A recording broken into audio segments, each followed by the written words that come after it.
Hi folks, thank you so much for downloading this episode of a work in progress D&D podcast, a creative experiment of sorts. I'd like to mention that this podcast is not for children. Now, why don't we jump into this adventure? Hi folks, welcome back to a work in progress D&D podcast. I'm going to keep this opening brief and these introductions equally as brief because we got quite an episode ahead of you. So, without further ado, our firstborn sibling is... I am Sean. I play Alex Arcadis, the Artificer Armor Human. Our thirdborn sibling is... Hi, I'm Ryan. I play Pine the Paladin. And your secondborn sibling is me, myself, and I, Eric, your DM/GM/... I'm going to be a bad guy today, and it's going to be fun. Let's roll into this episode. Let's go. Time for a brief recap. Our heroes have defeated Anti-Iron Hands. They have rescued Siegfried Pendragon, the grandson of the Duke of the Green Duchy. With the help of the Grey Lady, they were able to outfit Siegfried with some stuff and brought him back into the material world to reclaim his home from the evil that is Father Preston.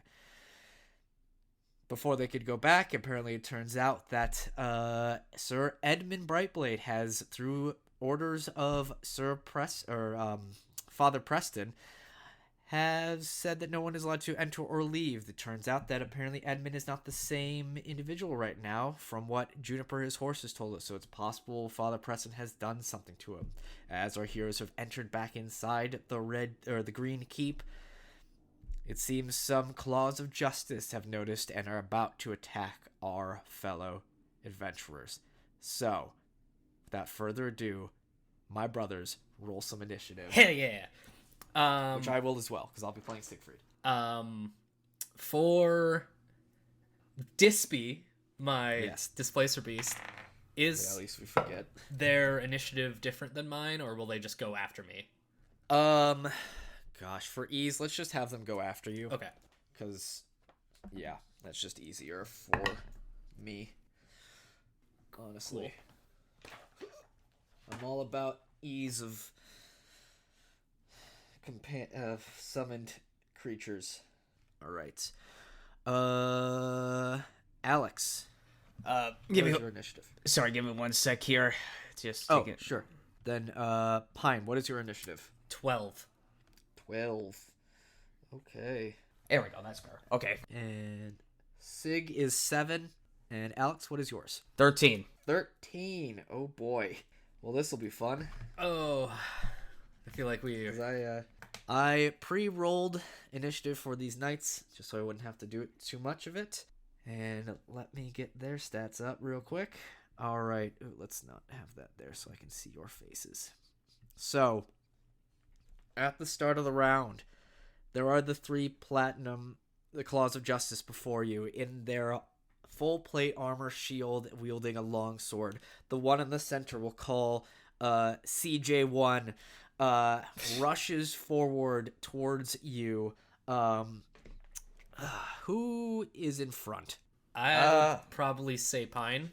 Yeah, I would say Okay. Pine too. Pine, this knight is running up on you and is going to make 2 swings at you with its long sword. Okay. Oh boy, this is already starting off very crazy. Does a 15 plus 5, 20 hit? Yes. And a 17 plus 5 also hits Yes. then? Alright then. This is not going to be easy, folks. But we're having fun. Okay, Ryan, Pine, you take 5 plus 7. You take 12 points of slashing damage as this knight lunges forward and makes 2 very, very hard longsword attacks against your breastplate. Can you roll an insight check for me as this is happening? Okay. That's an 8. That's an 8. Okay. With these things, you do not notice something about them. Okay. But that's its turn. Now it is, Alex, what is your dexterity? Oh, my dexterity? Let me bring that up. My dexterity... Is it 14. higher than 14? Yeah, it's 14. Great. So you will go first instead of the second Claw of Justice, CJ2. So Alex, it is now your turn. What would you like to do? There is a knight right up on Pine with two more very on the sides, very menacingly starting to make their way towards you four. Okay, well, first up, I'm gonna armor up. Oh, I thought you already had your armor up. Oh, no, that's right. I did say that. Well, just in case. Okay. It's been a while. I'm already armored up. And, screw it. But I'm gonna probably use Thunderwave. So a big cannon from my right shoulder pops up. Sadly, not the ale version. Because ale is not here. It's just like a regular cannon. And I'm just gonna cast Thunderwave. Okay. You will be able to hit 2 out of the 3. Do you want to hit the one right up on Pine? And then do you want to hit number 2 or number 3? Let's go with number... Oh, wait, which one? Let's go with number 2. Okay, so number 1 and number 2? Yep. Alright, cool. What is your spell save? My spell save is... I gotta make a split screen. My spell save is 15. 15, alright. They get a +4 to their con save. Oh. Okay, so 1 is a 12 plus 4, so 16. So number 1 succeeds and it'll take half. Number 2 rolled a 7 plus 4, which is not good 11. save. So number 2 will take the full damage and get pushed back even farther, which will honestly keep it from getting up to you guys this round. All right. So I'll roll my 2d8. Mm-hmm. There's my second d8. Ooh, well, 8 plus 3, that's 11 points of damage. All right, so 11 points of damage to number 2, which also gets blasted back. Wait. I forgot to check this. Hold on.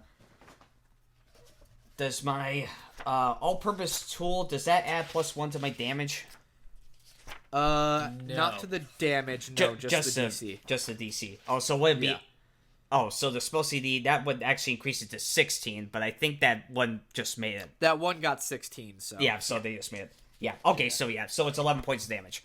Okay, cool. So the one, number 2, which is still, like, in the back, or, roughly about 15 feet-ish back, gets blasted even farther back, so it will not be able to get up to you guys in this round.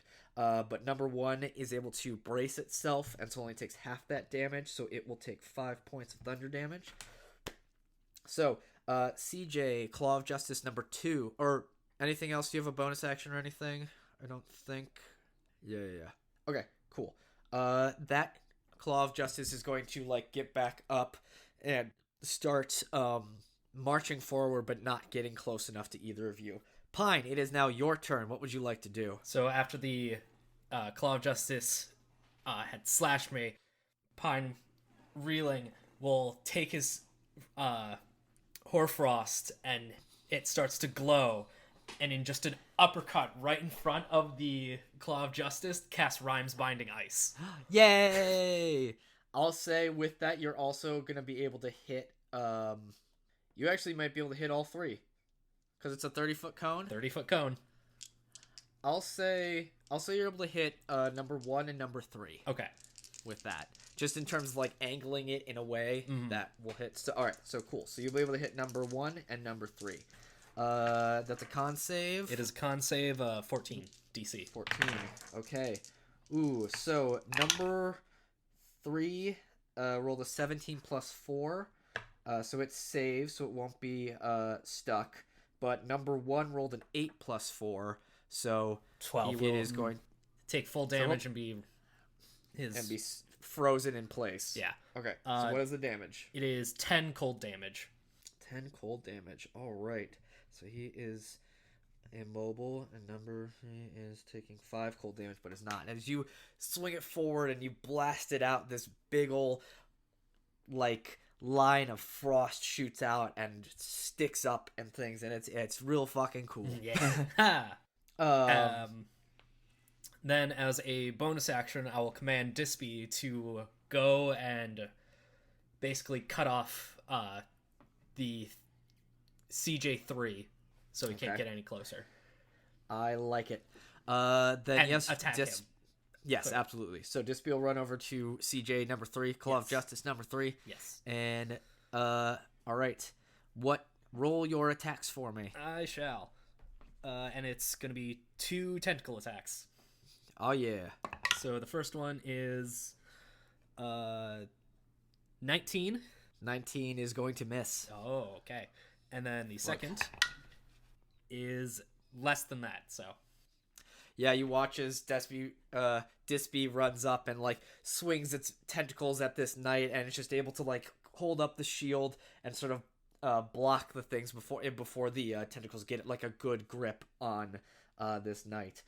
Which that knight, or that claw, will make 2 attacks against Dispy, but at disadvantage because...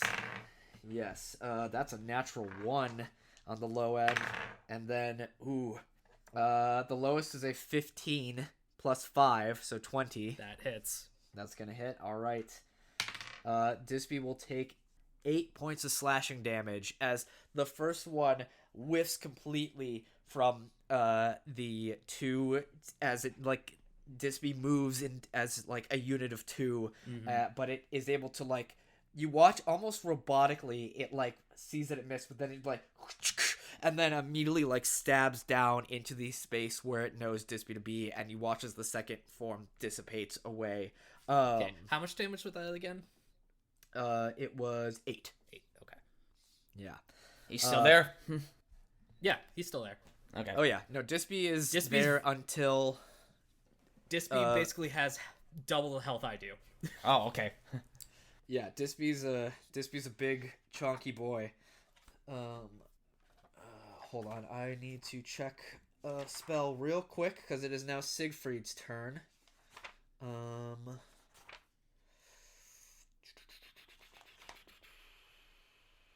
Okay.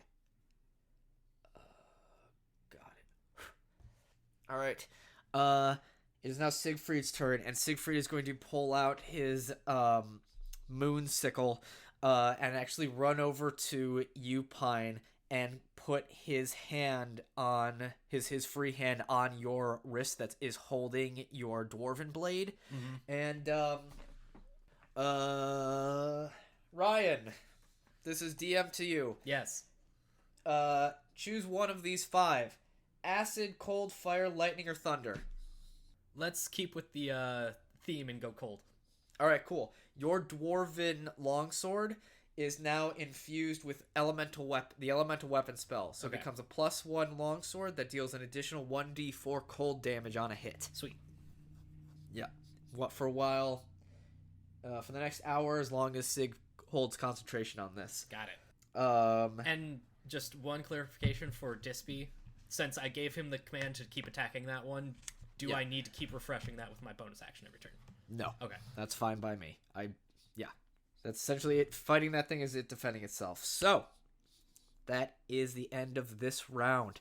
At the top of the round, it is Claw of Justice number 1. Still on Upine. It's going to make 2 attacks against you. Oh my god, they're rolling real good. Does a 17 hit you? That is my armor class. Alright, and so does this 15 plus 5 is a 20. So the 2 hits on you again. Oh, wow. That is 6 plus 10, 13. No, 6 plus 8 is 6 plus 8. 12? 12 points of damage to you. 6 plus 8. As Oh, no, wait. That's 14. 14 points. Thank you, Sean. That is. As We know it- math. Yeah, totally. As it comes in, it still just keeps clanging on your breastplate. Once again, can you make another insight check don't for tell me. As you were, like, right up in combat with this thing. Sure, I'm This guy. I'm supposed to be really good at these. 14. 14. You look into this thing, and there's something just off about their movements and their sort of being. It's almost like they're being controlled, like puppets, like moving puppets. But you can see human eyes behind them, and you can almost see this strange sort of, like, wildness to their eyes. Like, they're not... There's a sense... There's thought and feeling, and it's a lot of fear and terror behind those eyes, in the sense that this person is not in control of their actions. Okay. So, with that, it is Alex's turn. My turn. Okay, so where is everyone situated right now, just so I can get a grasp? Yeah, so as of right now, number 1 is right up on Pine, which is like right next to you roughly. Sig is all, you three are basically right next to each other roughly, with there's one Claw of Justice right in front of Pine. There is another Claw of Justice roughly about 15 feet to the, we'll say, the right, where Dispy also is, and then there's another Claw of Justice to the number 2 is to the left, and it is going to be able to close the distance to attack you guys now, but number 3 is off to the right with Dispy. Okay, so two is the one that's like the one I blasted away. Yes. Okay. Also, there's a bunch of just drunk asleep Rainbow Guard on one of the big long tables to like your like far right side. Right. Who are, for whatever reason, have not woken up. Maybe there's a reason for that. Yeah. So, but yes, Alex, it is your turn. So let me see something. Yeah, I'm gonna try something here, if I can. Yeah. By all means. I guess have to know if it's a bonus action. Oh no, it's an action. You know what? Screw it. I'm gonna use detect magic. Okay. Yeah. You cast detect magic, and you can see that there is some sort of like dark energy around like the bodies of these knights that sort of emanates, and it's very much like an enchantment sort of thing, that something is controlling them. Am I able to figure out where the source is? No. Okay. It's just kind of emanating from them. Okay, is it at least look like it's emanating like all around their bodies, or is there a certain point? It seems like it's like their whole being. Okay. Alright, I'll just, after detecting that, I'll say, okay, these guys are probably possessed or something. There's some weird aura around them. Yeah. Okay. There's something that's not right about them. They might be being affected by some kind of magic. Understood, as says Sig. But before we get to Sig's turn, it is the Claw of Justice number 2, and it's going to run up and attack you, Alex. Of course it is. That's a 7 plus 5, which I imagine does not hit. Nope. But an 18 plus 5 does. Yeah, that does. All right, that is 4 plus 3, 7 points of slashing damage. As this one runs up, you're able to like dodge out of the way of one, but it's able to very quickly and like robotic puppet like slam its with speed unheard of, slam its sword down into you, and it like gets you right in the shoulder. That's its turn. Pine, it is your turn. Well, with this, him still needing to be able to survive, he is going to unleash a flurry of attacks at this Claw of Justice in front of him. Absolutely. Ow, he's taking me down to like below half health. Yep. So all 3 attacks going at this guy. All right. Oh boy. So the first 2 with Hoarfrost. That is 18 plus 6. 24. Yes, that is a hit. Then the next one is a 18. 18 is going to miss. Okay.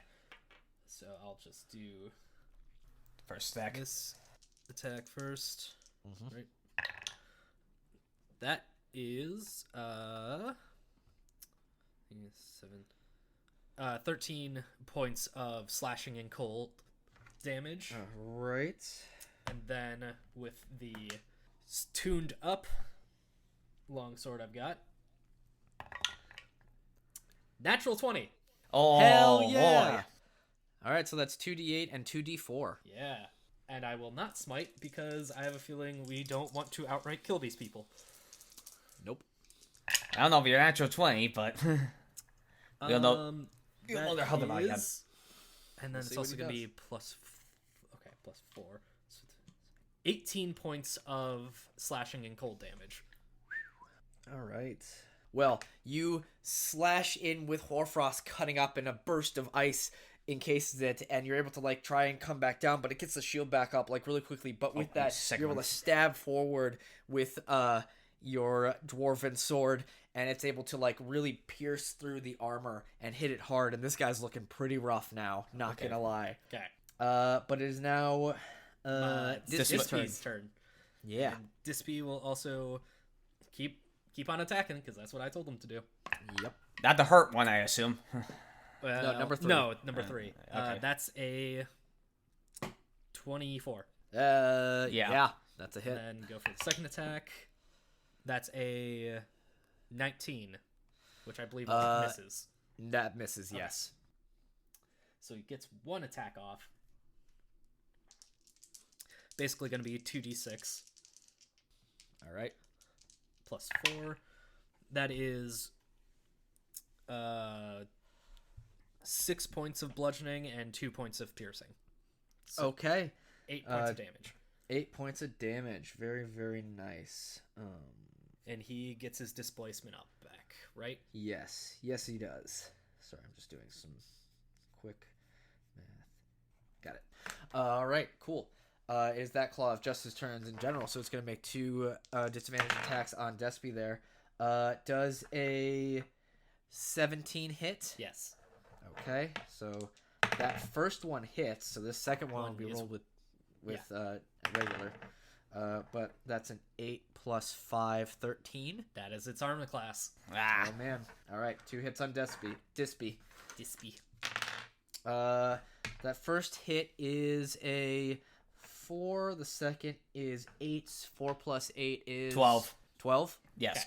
Yeah, so you watch as Dispy, does, a double attack with both tentacles, but one hits the shield, but one is able to wrap around and, hit him right on the shoulder, but this knight is able to just, quickly stab into Dispy using the tentacles as, a follow line.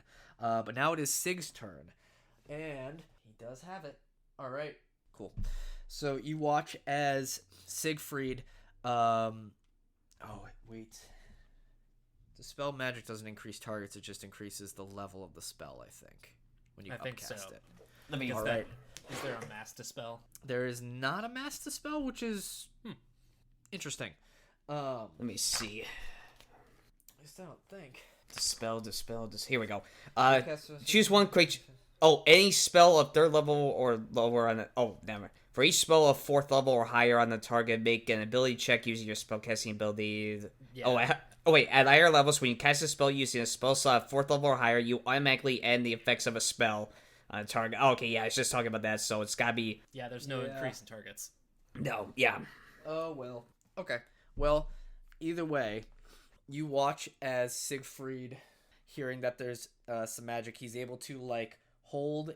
You watch as he, holds out, the moon scimitar, or the moon sickle, and is able to, kind of do a circular pattern around, the target of number 1 that's on you, Pine, and you watch as he kind of creates, a circle, almost silvery, moon-like, and then just, thrusts his hand through it, and then pulls and yanks, and you watch as, this shadowy energy appears and gets, pulled through this circle and gets dissipated into, silvery light. As you watch as that, the Claw of Justice in front of you, gets yanked forward, but then, almost rigor mortis, stiffens and, falls over, unconscious.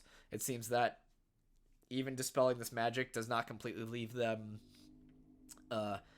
Up to fight. 100% up and ready to fight.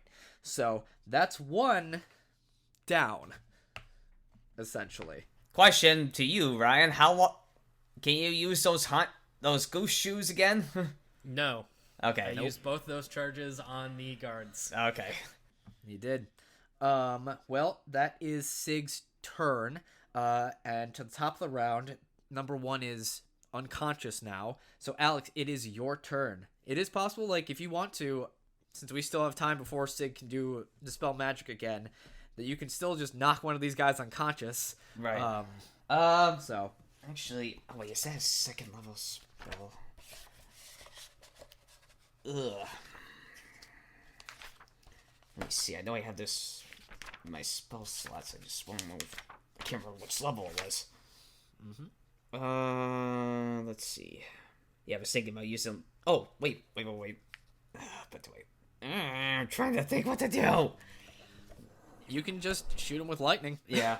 Well, yeah. The second one isn't hurt that bad, right? No, the second one, well, they're both roughly around the same in terms of, the damage they've taken. I will say that number 3 is a little rough off than number 2. All right. Well, in that case, I'll just use my lightning launchers on number 2.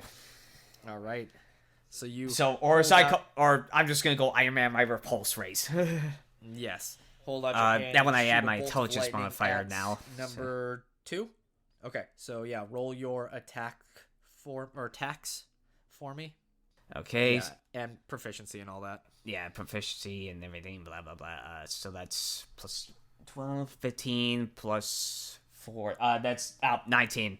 I know that misses. Yeah, 19 is not going to hit. You watch as it goes, and it's like kind of deflects off a shoulder piece of armor. Okay. It's sort of. All right. Yep. I'll adjust my aim and try again. Oh, that's lower. It's 18. I am sorry. Yeah, sadly, both of those. I'm conflicted!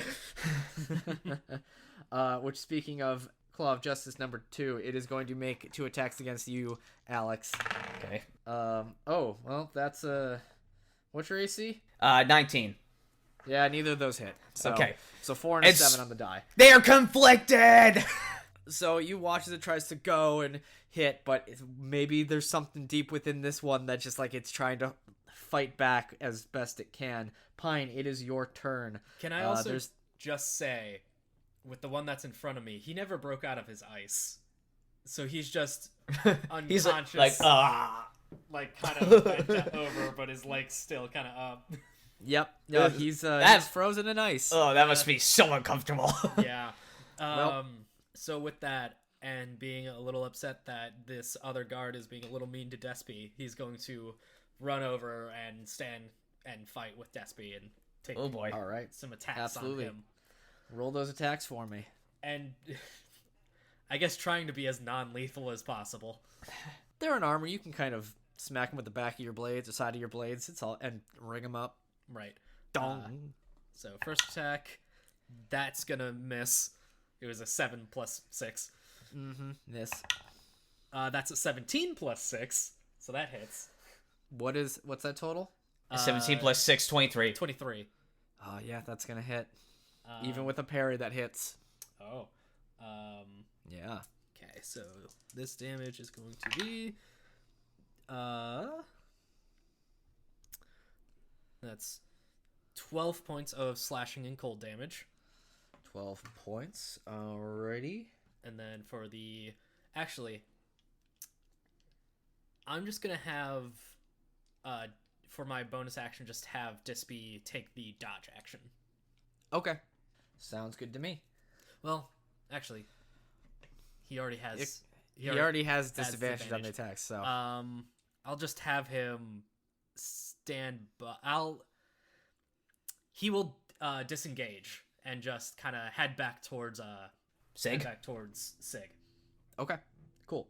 So Despy disengages with the Claw of Justice. So this Claw of Justice will now robotically just kind of like shoot its focus towards you and make 2 attacks on you, Pine. Okay. So one is a miss, but one is a natural 20. Okay. So how you doing, by the way? Not great. Oh, great. You watch as like this knight, he like essentially goes and feints to like one side to then get you to move to another and like just stabs straight across your chest and like really digs into like the armor that you can feel it almost a big wound on your chest. And whoo doggy, you take 4 plus 3, 7 plus 8. 7 plus 8 is 15.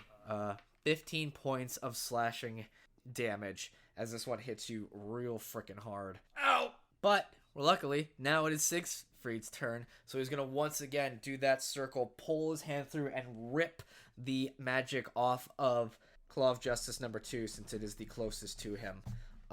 So Claw of Justice number 3 is still up. Number 2 once again gets the energy sucked out of them and then immediately crumples unconscious onto the floor. So, with that though, we are back at Alex's turn. There is one Claw of Justice still up. Okay, is it possible? I know, I'm thinking, can I grapple him? Yeah, absolutely. Okay. To make a grapple check, I'll have you roll an attack roll against him. Mm-hmm. And if you succeed, it will be using... My strength? Yeah. So just roll a d20 and add my strength? Okay. Yep. Let me bring that up. Okay, here we go. Oh, 19? 19, unfortunately, he's not going to make it. Damn I would it! say, like, beating its armor class to, like, try and wrap your arms around him. Ah. You try to go, and he gets the shield in front, and kind of pushes you back a bit, and unfortunately, you're not able to grapple this, I just like, knight. I just want a hog! Yeah.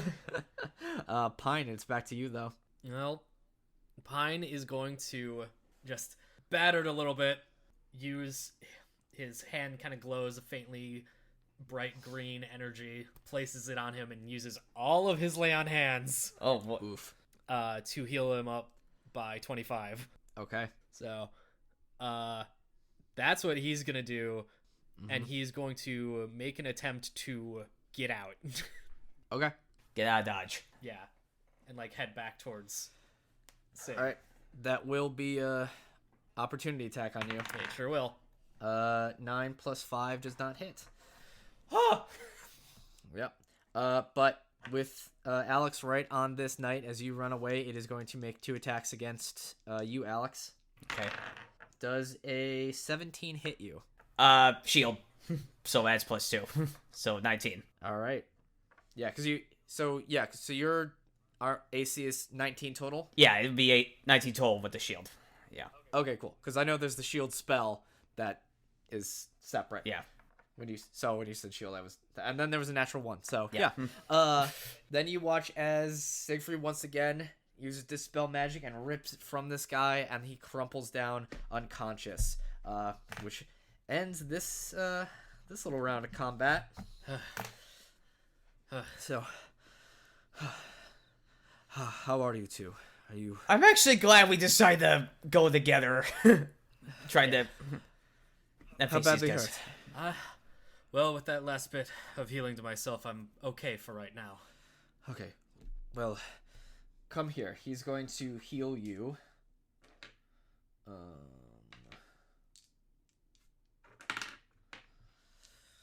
He's gonna do a little cure wounds on you. Which, oh, 1 second. Gotta double check book thing. Where is? What are you looking for? I'm looking for my Tasha's. What do you need? I know I have it with me. Oh, here it is. Okay. It was under. Sorry, I just need to double check this magical weapon real quick because I'm trying to remember. Moonsicle, healing, add a D4 and add a number. Okay, it's just an extra D4. Cool. Yep. Pine, you are received. Oh, come the fuck on. 4, 5, 6. Anything that has to do or affect Pine is always going to be rolled 7, poorly. 8, 9, 10, 11. You get 11 hit points back. Okay. I just rolled 2 1s on a D8 and a D4, so that's just Ouch. unfortunate. But Sounds about still got right when 11. it comes to affecting Pine. Yeah, I'm sorry. So at least you get 11 hit points back. Okay. Hopefully that helps you out for a bit. It does. Thank you. Well, Let's keep going to find the Duke. yes, let's go. It's been a while. I don't quite remember honestly, I was a toddler. I don't really know where his chambers might be. Do we go search the chambers? You have During yet the to be ball? to the Duke's chambers. Yeah, But we just went to did the. see... Yeah, we went to the dungeon, but we did see where Father Preston was taking the Duke, right? You know, like, which staircase. So, like, you know Oh. to go to the staircase that leads to the right of the, like, throne. Yeah, it's just gone. And you go up, and it's roughly... Because you guys were on, like, the first floor, right? Yeah, I think. I'm trying to think back to that when you guys... Before you guys left for... Yeah. You can imagine that the Duke's, like, official living quarters is probably on, like, the third... Or also on, like... one of these other floors. So you'd have to go up some stairs to find it. Right. Yeah. Well, at least we know what direction we're heading, so let's go. Right. Actually. So. You start making your way up the stairs. trying to find.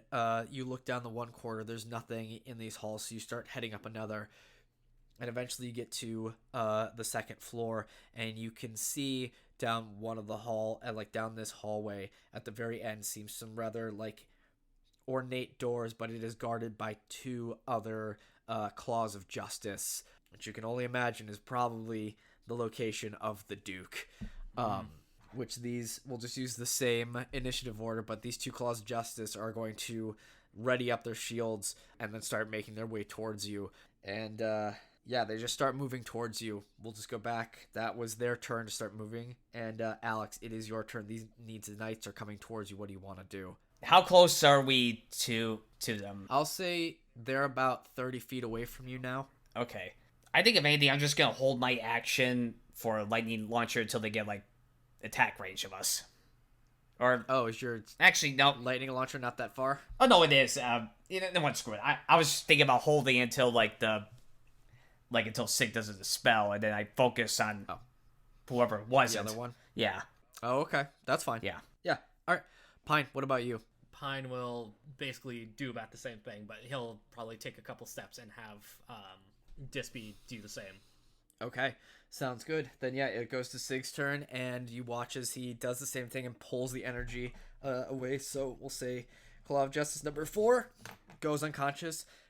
Number 5 is going to start rushing forwards to attack at you guys. You held your action, Alex, right, for as it's like moving. Yep. So all right, here we go. Oh, that's horrible. That's gonna be a 10. That misses. Yeah, that's a miss. And my 14 plus 3 plus 4. 21? It's not a melee attack, right? No, it's a ranged attack. It's a ranged attack. Yeah, you're able to get in with that. Okay. All right, so I just do a T6. 5 points of lightning damage, right? All right, 5 points of lightning damage. That guard in its movement is going to get up close to you, and before it attacks, Pine, do you want to make your attacks? Yes, I shall. And Dispy as well. Right. And I'm guessing since use the bonus action to command Dispy, I'll just do the 2. Sounds good. That misses. That's a 3 plus okay. 6. Yep. And that is a natural 1. So Pine misses. I am sorry. And now, but here comes Dispy with his 2 attacks. That's 9. Natural 1. Another natural 1. Oh, it's 11. That's an 11. I'm sorry. So yep. Well, this knight is going to make 1 attack against Alex. 17 plus 5. That hits. All right. 8 points of slashing damage. And then 1 more attack on you, Pine, but that's an 8 plus 5, which is a miss. Yes. Yeah, so it comes in, one side slipe to Alex, the other to Pine, but misses. It is now Sig's turn to spell magic, and this thing guy goes unconscious. And then after that, you kind of watch as Siegfried just starts to run towards the sort of big ornate door at the end of this hallway, and opens it up. He's going and way there too fast. You see the sort of chambers of the Green Duke. It's sort of like a lounging area or like a meeting place with like tables and chairs and like a fireplace and whatnot. But in the next room of this room, you see bookshelves and this massive bed, where in it you see the Green Duke apparently breathing raspily and sort of in a state of unconsciousness. And he watches kind of Siegfried runs over and says, "Oh, grandfather, sorry friends, I have to see what I can do to save him. Oh no." Absolutely. While you guys are here, can you make I can actually put this away. Perception? Can you make some perception checks for me? Okay. I bring up my perception. That seems about right without even rolling. 5. Okay. 19. 19. Pine, you're just kind of just watching Edmund or Siegfried go down and like try and use magic to heal up the Duke in this state. Whereas Alex, you hear something odd because it sounds like it's coming from one of the bookshelves, and it sounds like the echo of clanking armor. Very similar to that of a certain knight's clanking armor. Echoey, sort of reverberating, but it seems to be like receding and going down. Down? And it seems like it's coming from the bookshelf. All right. Like it's faint. Yeah. But you can sort of just notice it. All right, so I'm going to go a bit to the bookshelf and try to, like, listen more carefully. Yeah, it sounds like, and you can hear it, that sort of very distinct clanking of armor of Syr Edmund Brightblade, as it keeps apparently going down steps behind this bookshelf. Okay, I'm gonna leave them focused, and I'm gonna try to search the bookshelf and see. Okay, there's gotta be. Yeah. Okay, based on that, there's gotta be something here. I'm gonna try to look for like a secret passage between moving books, secret switch, or anything like that. Mm-hmm. Yeah, make roll an investigation check with advantage for me. Okay, I'll roll first. 17. 8, but 17 plus my investigation is 7, 24. 24. You end up finding this book that's odd because it doesn't have like a title on the spine or anything, but it's in like a lot of varying, like the sort of rainbowy color sheen to it, and you pull that and suddenly you hear a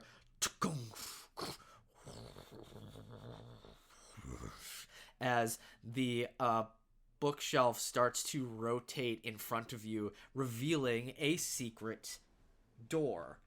Okay, Which then... I was gonna say, do I see the knight?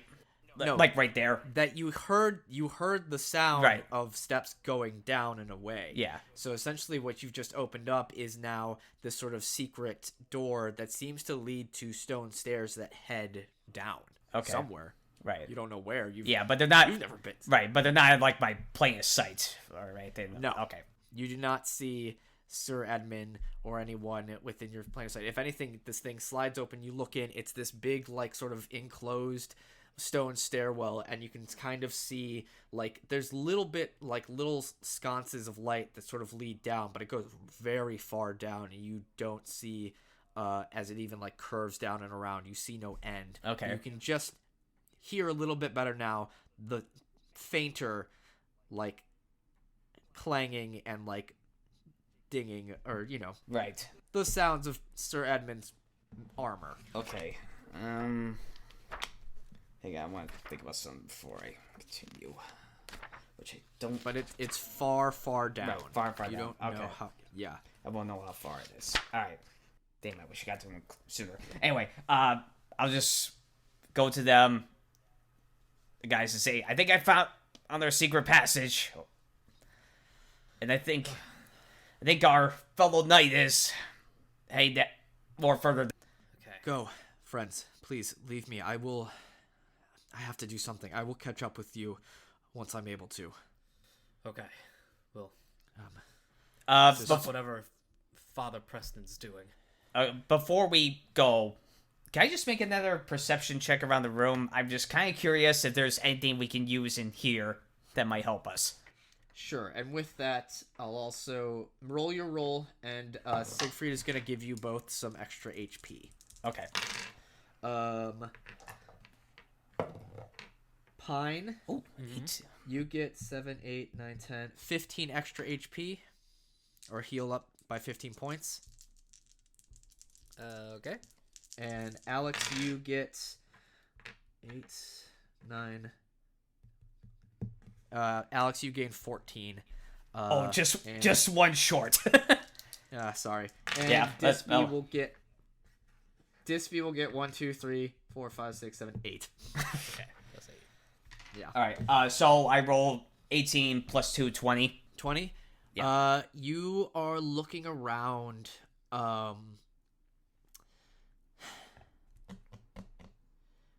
There isn't really anything of.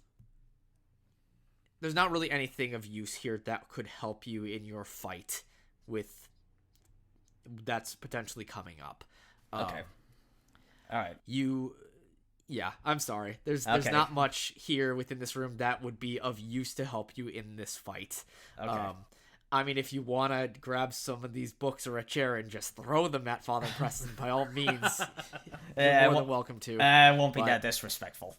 Yeah, there's unfortunately not much here. So, I will say, though, with that, you start, the three of you, while Siegfried stays behind to stay with his grandfather, start heading down these long, strange, hidden steps. Cautiously. Who knows what? Yes, I know, cautiously. To who knows what lies beneath this keep. So, folks, we're going to take a little break, and we'll be back to, oh boy, we're getting to it. See you in a bit. Hi, folks. Welcome to the mid-break. I just want to say thank you once again for listening to the podcast, this being the second of 2 episodes that are coming out today on the year anniversary of our first episode ever released. So, yeah, let's get back to the action. So, hi folks, we've returned, and we are ready. So, you have found the secret door that seems to lead down below the keep. You feel like you've been going for a while. Probably like, honestly, it almost feels like time doesn't matter, because it is dark except for these nice warm lights that are falling down. They're sort of magical in the sense they aren't candles or anything. It's just sort of this soft, warm glow. Eventually, and you can hear off in the distance, as Alex would say, pointed out to Pine, the sort of soft clanking of armor that is Syr Edmund Brightblade. And eventually you hear it stop, and probably due to no movement and such. And as you go down, you can see there's more light at the you finally can see light shining far down below you, and it seems to reach sort of a bottom. And you actually also notice that as you're coming down, there's almost an equal set of stairs that seem to be going up the opposite direction. So you're kind of coming down in like a V, or like one side of a V, and it seems like there's another set of stairs that lead to another part of the keep. Where that might lead to, or what sort of secret door those steps behind, in what room, who's to say. But eventually you get down, and you get into this long, sorry, I'm looking at my notes to make sure. Yes, some strange long stone hallway, sort of circular in nature, just like domed. Kind of think a little bit like, in Elder Scrolls Skyrim, right before you're going to fight a dragon priest, you have like that sort of dome-ish shape hallway, stone hallway. Well, similar to that, there is what looks to be a massive door all the way at the end, circular and dome-ish in shape as well. It's hard to see exactly the detail of it, but it looks very ornate. But you notice standing in front of that are 2 figures. One gleaming knight in a green cape, sword and shield, but with a helm on top to obscure their head. You can only imagine is our good boy, Syr Edmund Brightblade.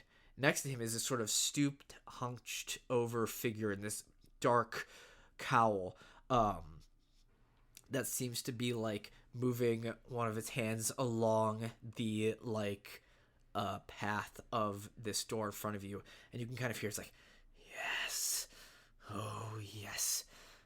behind this door is the power that I can use to take this duchy.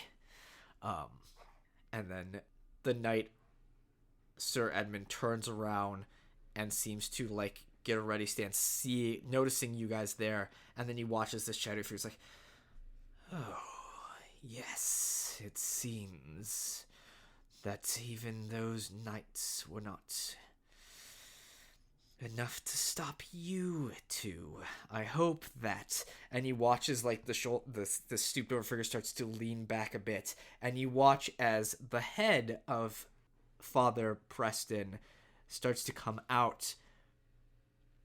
But then you watch as the neck keeps going and it elongates. As you see, Father Preston's head is on top of this strange long neck. His right arm was looking at following the things, but the left arm comes out and it's this massive, strange, slightly sort of scaled arm. Sorry, I'm keep losing track of my notes.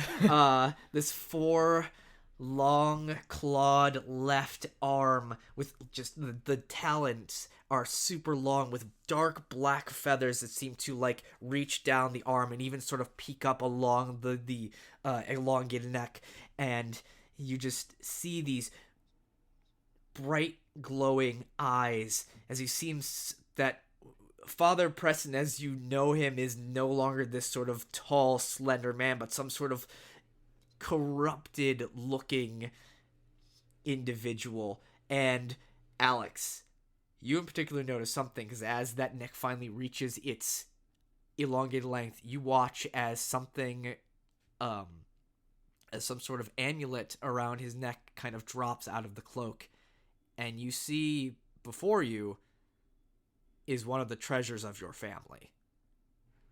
You see the star opal amulet. And in almost in only one way that you would see, it sort of zooms in to like the opal star in it, and you can kind of see the dwarven numbers for 8. And it's wrapped around this strange corrupted Father Preston's neck.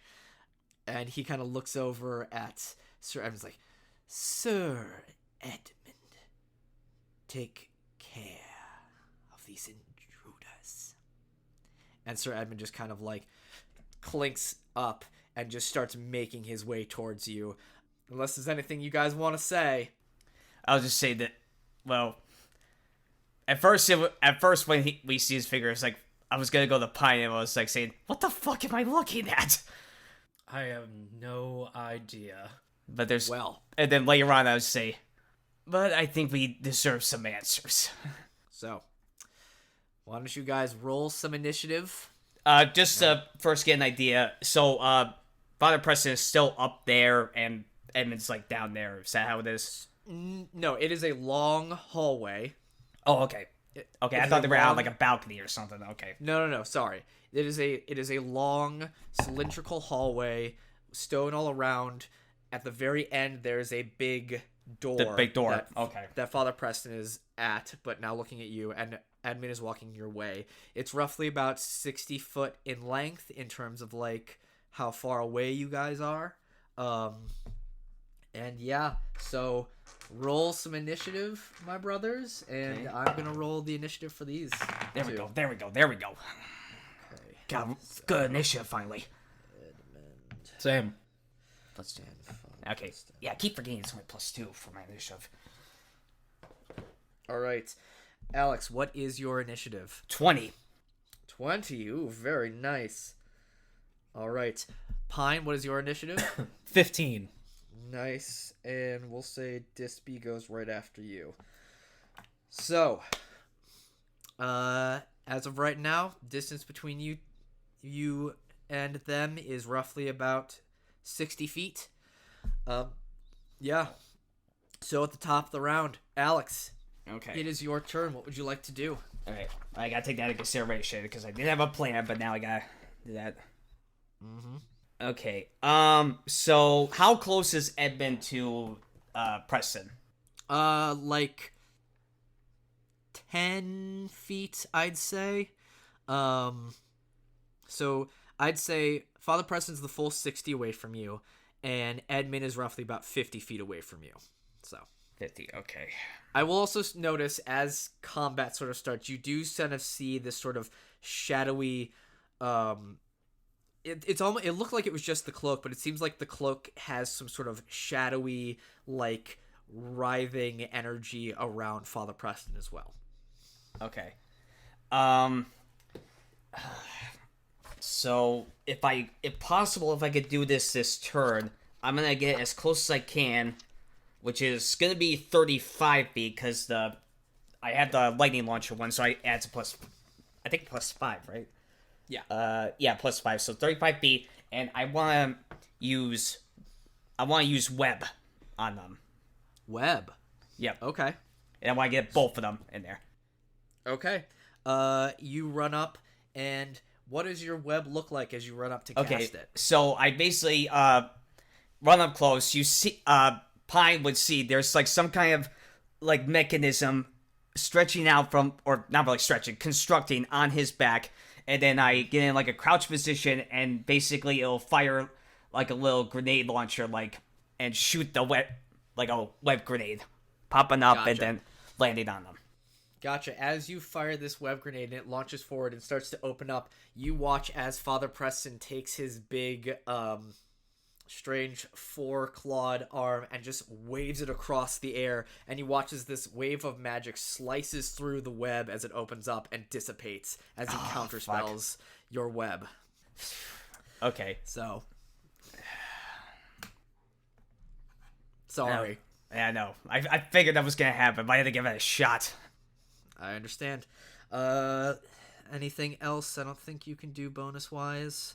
No, I can't do bonus-wise. Like, I'll just say, damn, I was hoping I was hoping I was going to do something. And I was going to say, and I was hoping to interrogate him. Well, at the end of your... I'll just say this, since that didn't work, I'm just gonna brace myself with my shield. Absolutely. And that can't go back. I'm not gonna have that throughout the entire. It's like right. It's like oh shit, this is weird.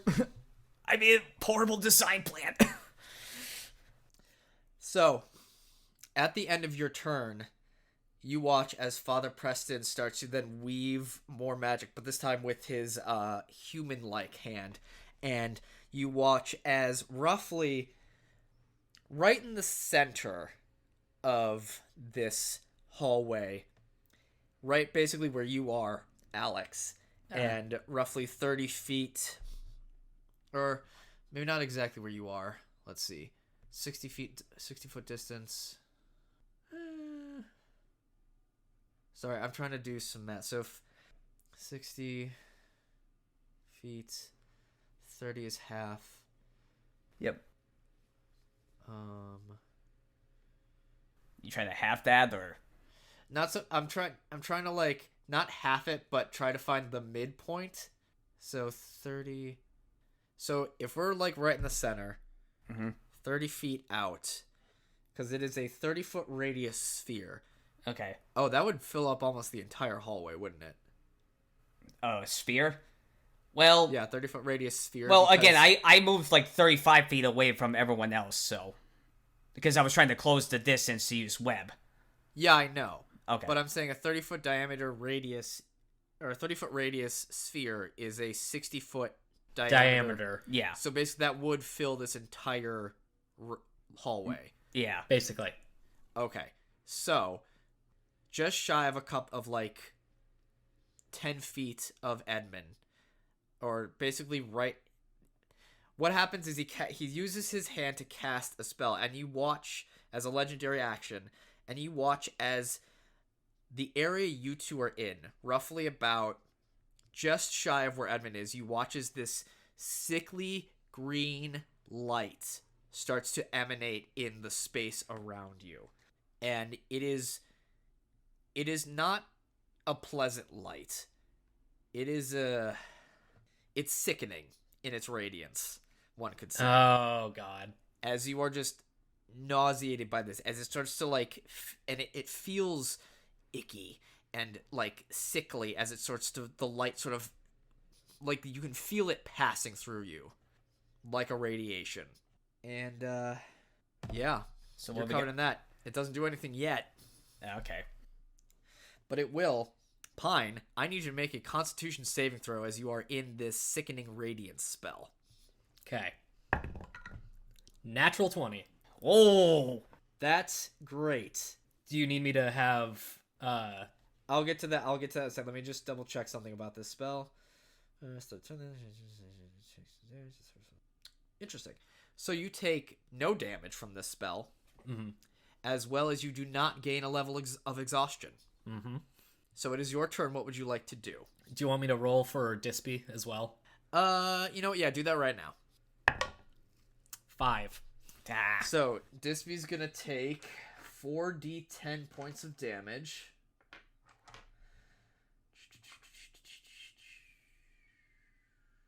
There you are. 7, 8, 9. So 17 plus 7. Dispy takes 24 points of radiant damage and suffers 1 point of exhaustion. That's radiant damage? Ugh. Yeah. Okay. So What does Pine want to do on their turn? Pine is going to dash all the way up to Father Preston. Oh. As you run past Syr Edmund Brightblade, he's going to make an opportunity attack against you. Okay. Were you expecting that? I mean, I knew that was probably coming. Okay. Does a 16 plus 5... Yes. 21. All right, that's a 21. So he's going to hit you, and so you take 9 points of slashing damage, Okay. and you are also stopped in place right next to him as he is able to Sentinel. interject himself with a Sentinel ability. Okay, and as his bonus action, he's going to command... How far away was Dispy? Same distance as you. He's going to have Dispy dash up to Edmund Okay. as well, so we're both up against Edmund. Right. Dispy has 1 level of exhaustion, so that's just skill checks right now. So, Yep.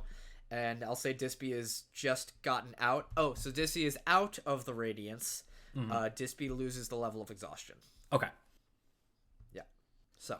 got it. That's my turn. Okay. It is now Edmund's turn.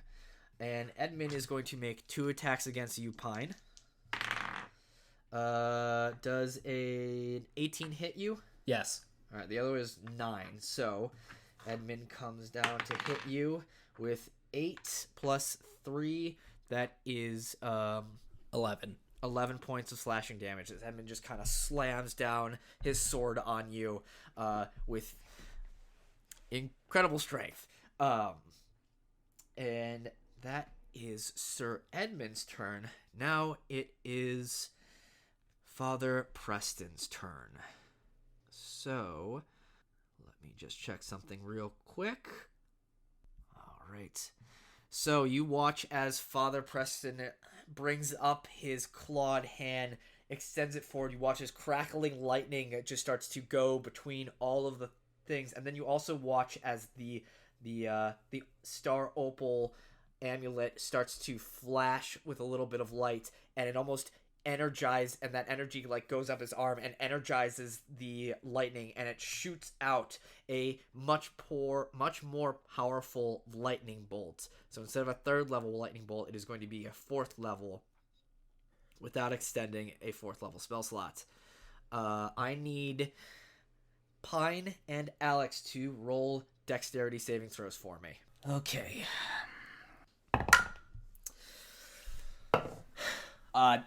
17 plus 2. 19 total. All right, you'll take half. 11. You're going to take the full 9d8 damage.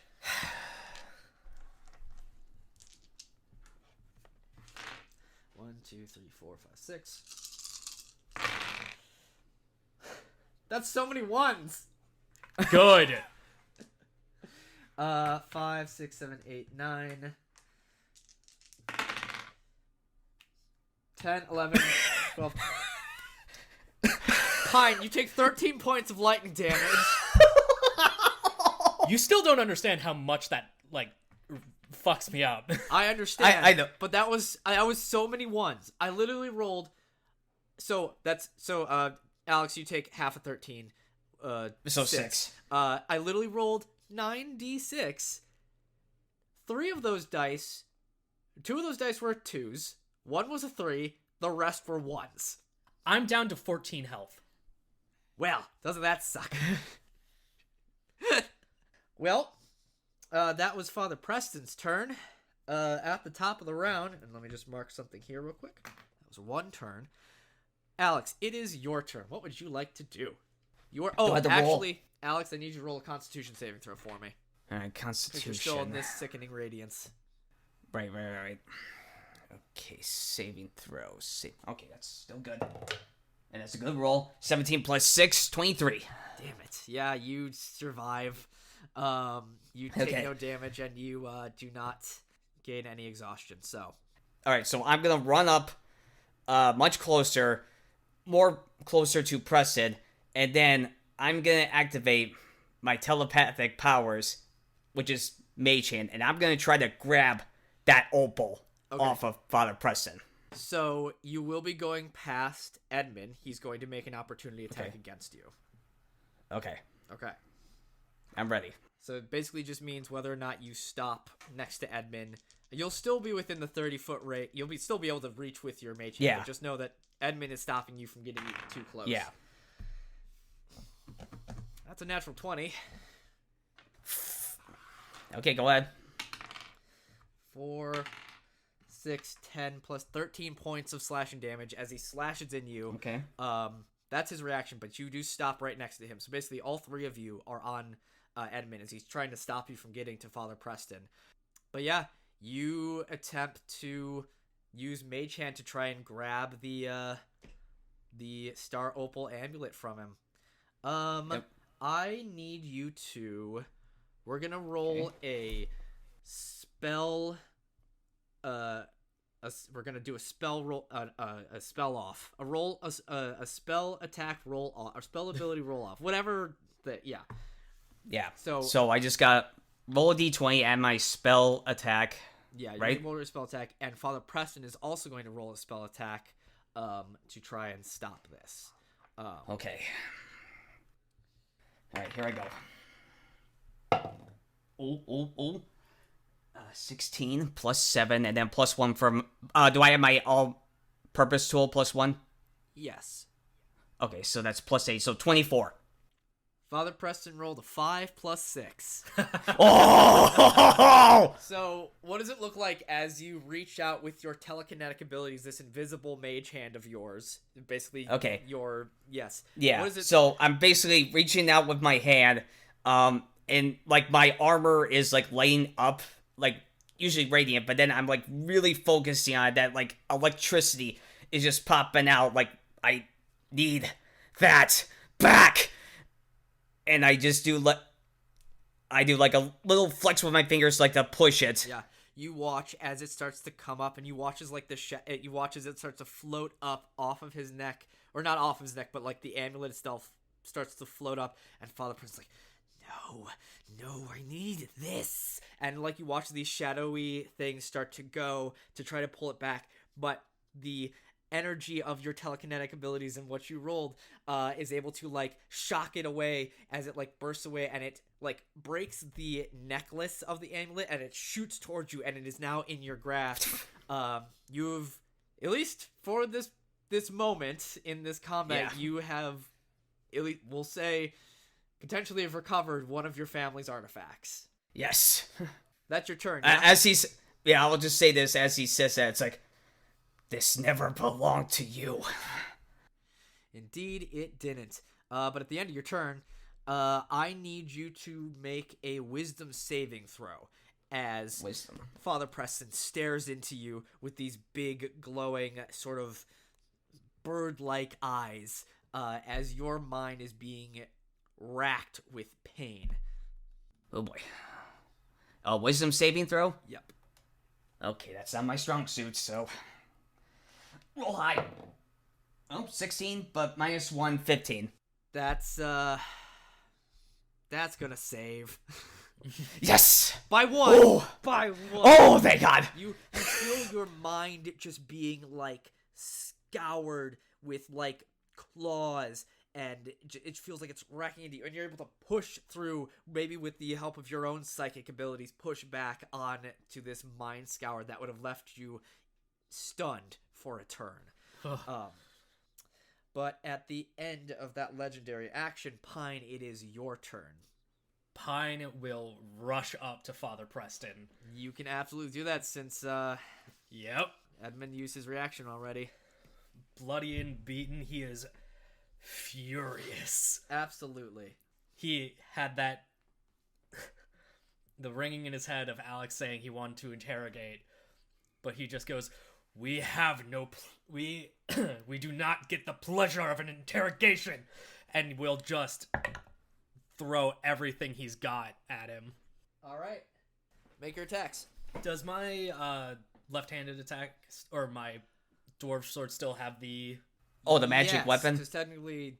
Oh, wait, isn't that... Oh, wait, no, that if Siegfried was concentrated. Yeah, Siegfried's right. he hasn't broken concentration, so yeah, I'm going to give it to you. Okay, so the first attack is a 17. Oh, that's a hit. So that's one hit. The second attack is a 9. That's a miss. And then the third attack is a 15. 15 is exactly the AC. Okay. Here's the thing, though, Ryan. Those shadows lash out at you with those 2 hits. Okay. 8, 9, 10, 11 points of damage. 5, Okay, 6, 7 points of damage. I'm unconscious.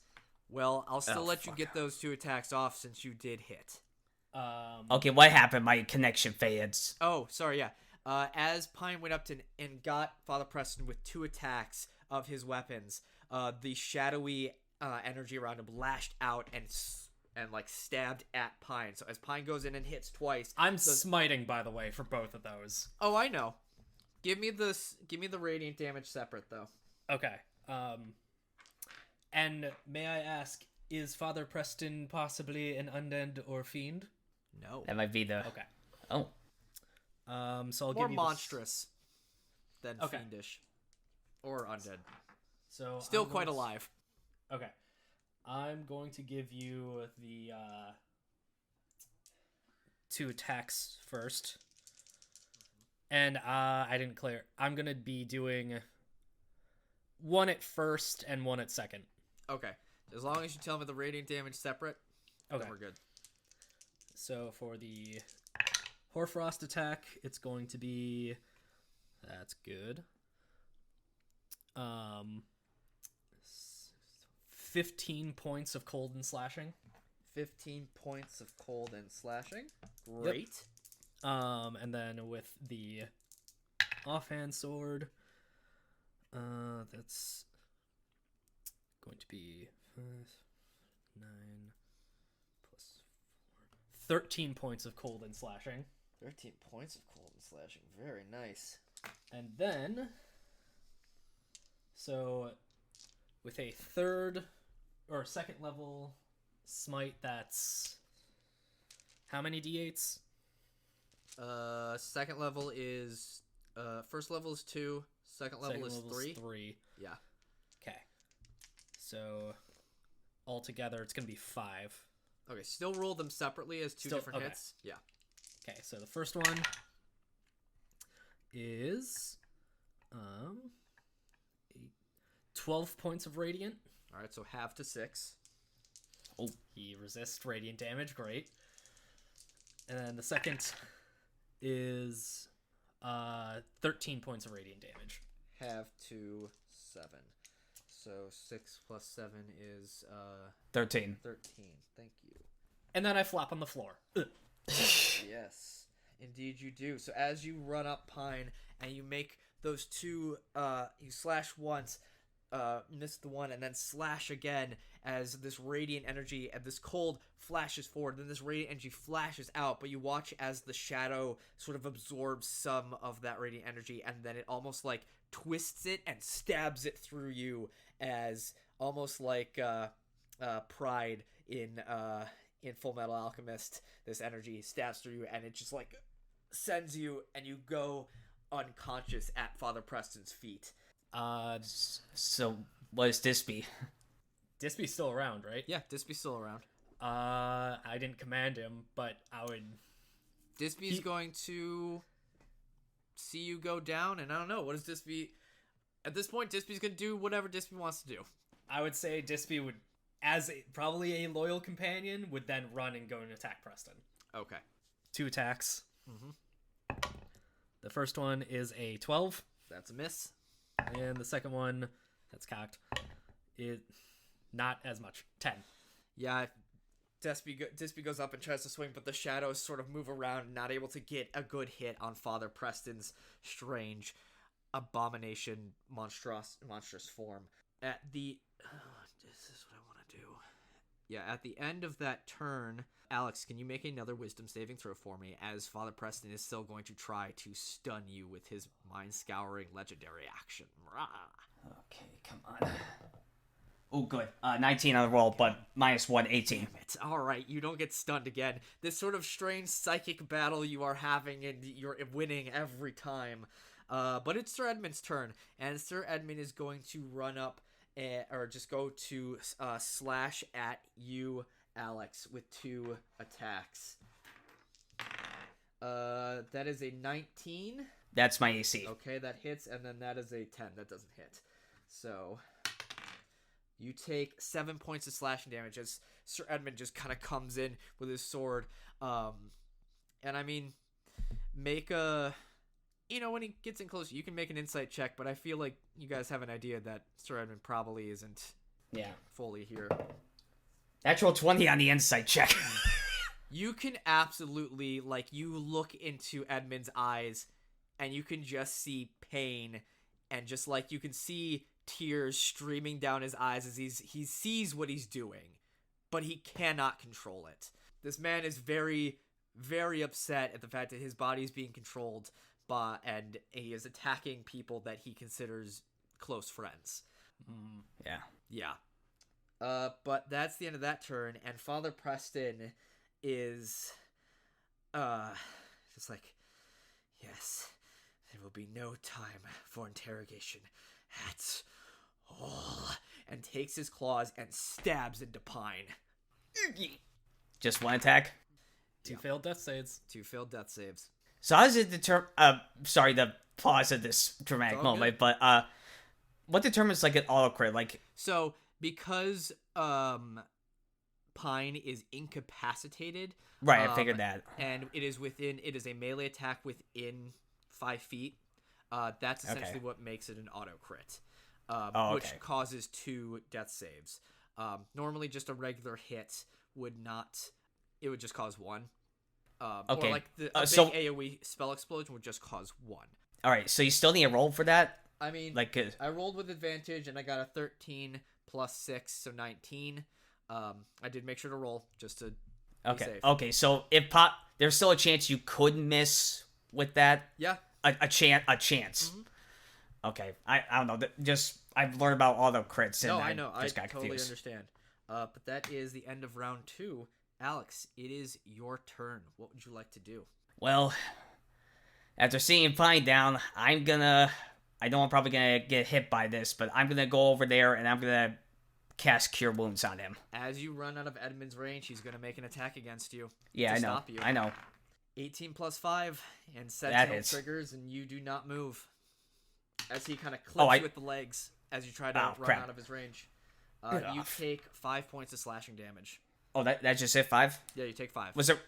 Okay, I thought there was something beforehand. My bad. Nope. It just stops you in your tracks to be able to run over to heal Pine. And I can't do anything else? Or you can still... So basically the idea that you run forward before even doing the spell. You run forward, you get stopped, so it kind of trips you up. So you can still cast a spell, but you cannot move from the position you are in next to Edmund. Okay. I assume Cure Wounds is touch. It is touch. Right? Alright. Well, then I'm going to have to do something else then. So... Remembering what I got from Iron Hands, I pull out my fan, I flip it, it was like, let's try something better. I fold it back in, take my shield arm, put it in my arm, do a cocky motion. You see my arm spin around and transform into a turbine, and the blades have the same design as what the fan would have. Which for the audience, I don't know if I mentioned, but the fan has, when you open it up, this sort of ornate ocean storm on a coast. Yeah. So basically, instead of a storm, I changed it into a whirlpool. Okay. Just based on the design. So I'm gonna use it. All right. Roll that d20. Okay. Oh, and I'm just clear. I am gonna try to. Well, actually, let me see what I get. 16. Okay, so you cast Gust of Wind. So Yeah, so if possible, I want to try to get both Edmund and Preston in the same blast. Okay, that essentially will just like knock them back and at least. Yeah, I know. Okay, so yeah, I need to roll a dexterity saving throw, I think, for Gust of Wind. Yeah, let me double check that. Gust of wind, gust of wind, gust of wind. Gust of wind. It's a strength save. Strength save. Even better. Strength saving throw. All right, we'll go Edmund first. Edmund rolled a natural 20, so he stays right there as he braces with a shield. Father Preston rolls a 3 plus 0, so Father Preston gets pushed back, and you see he like gets splayed out across the door that he was trying to get into, and it's just like as this wind is just like pushing him back against the wall. Not enough to deal any damage to him, as he was already pretty close, but he's at least not within melee range of Pine. Which, speaking of Pine, it is now your turn. Roll a death save throw for me.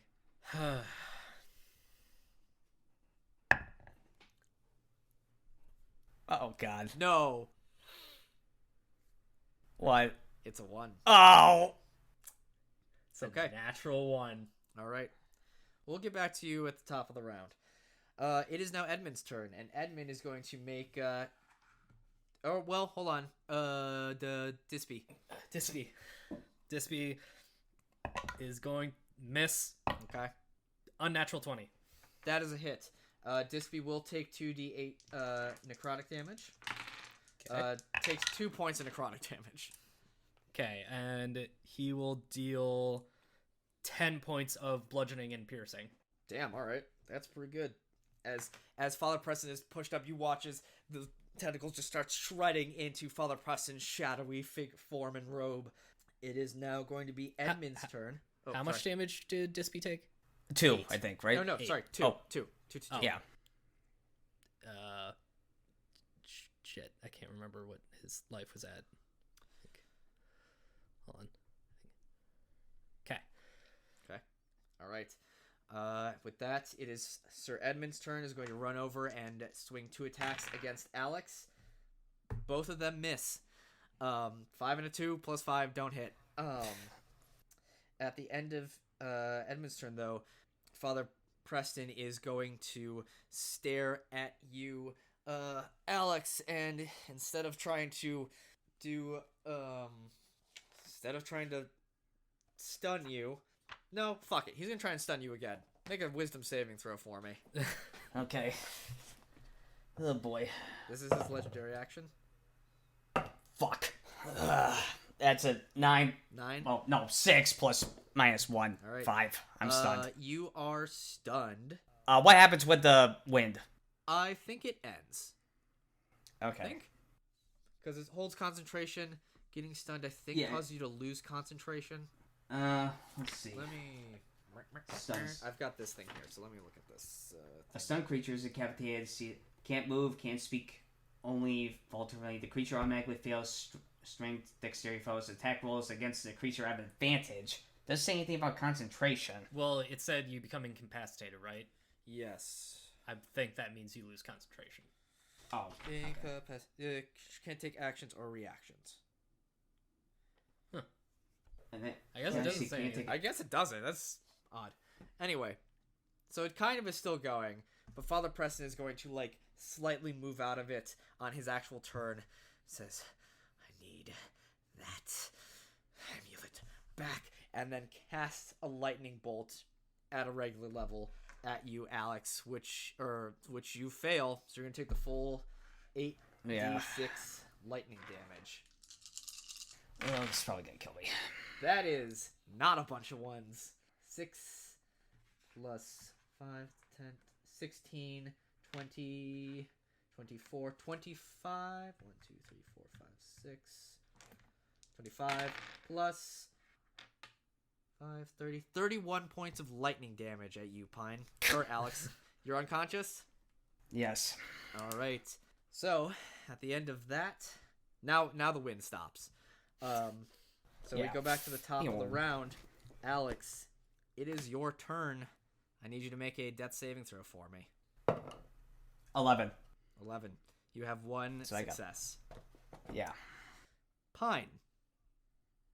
In this moment, as Alex lies on the ground, shocked with lightning, and even though Dispy's going, you watch as, in this time, this slowdown, Edmund is going over to try and knock Dispy out of the way as Father Preston walks over to pick up it just goes to, start to reach down to pick up the amulet. As time slows in this moment, Pine, we find you, once again, in that same dark space.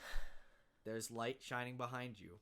It's warm and unfortunately familiar, as this is not the first time this has happened to you. He just thinks, well, I didn't think I'd be here so soon again. Do you turn around? Yeah, he'll look around. As you look around and follow sort of the warm light at your back, you turn around and you see before you not one thread, but two. Oh boy. Oh boy. What do you do? Can I see if there's any difference between the two threads? They are, I'll tell you without even having to roll, they are identical threads running parallel to each other. Literally parallel right on top of one another. Exact same shape, light fading off into the distance. They are just there before you. Like two strings of an instrument. I was going to say, do they well, no, then again, you would be searching behind you. I thought they were lined up with whatever his last vision was. And like you said, like two strings of an instrument, I think Pine is just going to go and kind of strum the two. You go and strum these two strings that they sort of reverberate, and it starts to reverberate, and instead of just like the sound waves, it's these waves of light, and they encompass you and shine, and your vision is covered in silvery light. As Father Preston leans down to go and attempt to grab at the Star Opal amulet, a burst of silvery, fiery energy erupts behind him as Pine, once again, through who knows what forces beyond, is brought back, encased in this silvery flame. Pine, you have regained all your hit points, all of your radiant or lay on hands, all of your spell slots, and now all of your rolls get +2 to them. Okay. It is your turn. Once again, rising up, just glowing. Back on the streets. Back on the streets. Once again, just full of the radiant energy. Pine is just going to run up, and as a bonus action, he's going to cast... What is it? He is going to cast Ensnaring Strike on his sword. Okay. So that means the next hit... I had it. The next hit... Well, I've got it right here. Next time I hit a creature with a weapon attack, at the point of impact, they must succeed a strength saving throw or be restrained by magical vines. All right. And Pine will attack. Who are you attacking? He's going to go and attack... Hi, buddy. Edmund first. Oh, okay. Are they separated? Yes, essentially Edmund is over by the door where Dispy is, and then Father Preston is like leaning over Alex right now. Okay. So he's going to go and take a swing on Edmund. Okay. That's +2. That's 15 to hit, which I don't think does. That does not hit Edmund, sadly. Then he will take his second strike. Mm-hmm. On Edmund? Yeah, still on Edmund. And that is going to be a 24. 24? That is going to hit. So he needs to make a strength saving throw. All right. What is your DC? 14. 14. That is 16. Okay. 13 + 3. So it's a doesn't take effect, but he's going to take... Are these affected by the... Do I also get +2 on the weapon damage? Weapon damage, yes. Okay. Then that's going to be 18 or 8. You're basically, your whole body is a +2 weapon right now. Got it. 10 plus 3. I have just 13. 19 points of cold and slashing on the one hit. Damn. That's Edmund's first bit of damage this round. Because I was trying to not attack him. Yeah. Very different from the bullet that almost killed him, but, you know, look how far he's come. Yeah, look at that. But no, he's not restrained. Nope. And that will be my turn. Okay. And Dispy will... Keep slashing at the father. No, Dispy's he'll on go after now. Edmund. Dispy's on Edmund Oh, now. right. That is a 22 to hit. 22. You watch as Syr Edmund is able to parry one of Dispy's tentacles. Okay, and then that's a 24 to hit. That is a hit. That's 2d6. That's going to be 12 points of bludgeoning and piercing. 12 points of bludgeoning and piercing. All right. Yeah, Edmund's looking pretty hurt right now. Oh boy. But you also see there's shock in Edmund's eyes. Even you can, like, the tears are going down his face, but there's just like don't even know what's going on. It's actually Edmund's turn right now. So Syr Edmund is going to make 2 attacks against you, Pine. Just because you are glowing with strange energy. Okay, or not. 15 is the highest. Well, he is with energy, but... Yeah, 15 15 was the highest of both. So just goes in, and you're just, like, able to, like, nonchalantly swat them away with your blades. At the end of that turn, though, Father Preston sees what's happening. He's just like, what if you came back? I can maybe kill the other and just focus on you. And is going to make a legendary action to stab down at Alex. But I don't think 7 plus 6 is going to hit. No. Advantage? I was with... Yeah, with That was with advantage. Wow, when I As it asked that tries to question, stab that you happened. with his big claw, and it dings off your arm. It's like, damn you in this armor. And it goes back to his actual turn. He's going to stab at you again, Alex. This is fucking... Okay, that time it hits you. So, Alex, you take 2 death saves. That is the funniest fucking shit. Oh, wait, I forgot. I saved, so... So, I'm seething. In anger, Father Preston is trying to kill you and does not kill you. Sorry, that's just really funny to me. It is the top of the round. Alex, it is your turn. I need you to make a death saving throw for me. Well, now we saw... You do have 2 fails actually, and 1 success. Yeah, no. Right. I'm just saying, now we have a good example of my question before. Yes. Exactly. All right, here we go. Oh, that's cocked. Okay. Oh. Out 7. Okay. We'll get back to you at the next top of the round. Pine, it's your turn. What do you want to do? As you watch as... I'm going to say Pine doesn't notice Alex die. But after his attempt failed with trying to restrain Edmund, he's going to switch priorities and as a bonus action cast Misty Step and appear right in front of Father Preston. Fucking love it. And will just take his 2 attacks. Even Okay. though he knows it's going to hurt him, still is going to take his 2 attacks. Absolutely you do. So the first one misses. I don't even need to add all my shit up. Oh, Because it was no. a 3. I'm sorry. The second... Could you just be like 1 higher? I say that because I rolled a natural 19. Oh, I see. Okay, so... But yeah, that's plus 8 Okay. is That's gonna good. hit. Yeah.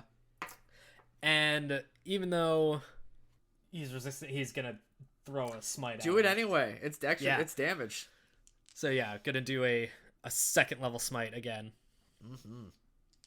But first, I'll do the just sword damage,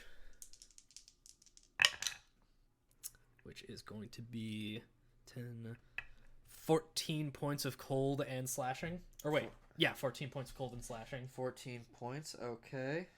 And then 3 radiant, or 3 smite. That is 12 points of radiant. So 6. So, Yes. yep. All right. That's it? Yeah, that's my turn. All right. Well, and your displacer beast? And Dispy's gonna keep attacking Edmund. Wait, hold on. You got 2 hits off on... One hit. 1 hit? Okay, so you will be taking 7, 8, 9, 10 points of necrotic damage as the shadow stabs out at you. Okay. And then Dispy is attacking Edmund. That's a 14. It's a miss. And then 13. That is also a miss, sadly. Okay. At the end of your turn, Father Preston will use a legendary action to cast a spell on you as you watch as that claw, instead of lightning, sort of takes some of the shadow and becomes this big shadow claw and starts to reach out at you in an attempt to cast Inflict Wounds on you. It's an 8 plus 6. That's a miss. Miss. Damn it. But it's now Edmund's turn. Edmund is going to make 2 attacks against Dispy. That's an 8 at the 8 plus 5, the lowest. 13. That hits. That hits. Oh shit. That is 5 plus 3, 8 points of slashing damage, and then the second attack is a natural fucking 20. All right.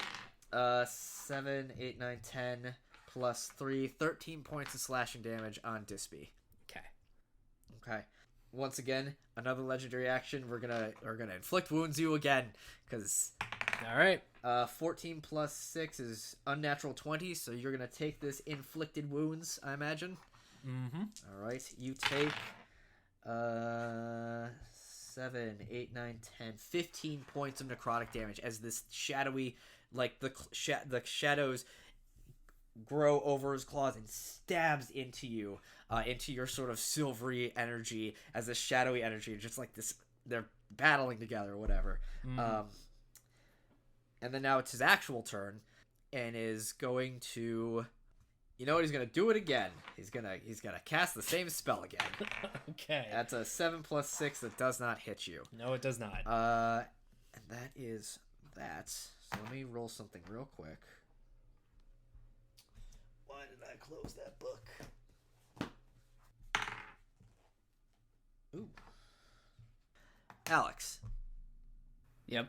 Once more, as Dispy and Edmund are in this battle of tentacles and blades, and this sort of crazy shadow energy of Father Preston and this silvery fire energy of Pine are literally fighting over your body, time slows down for you. Okay. As you find yourself in a black void.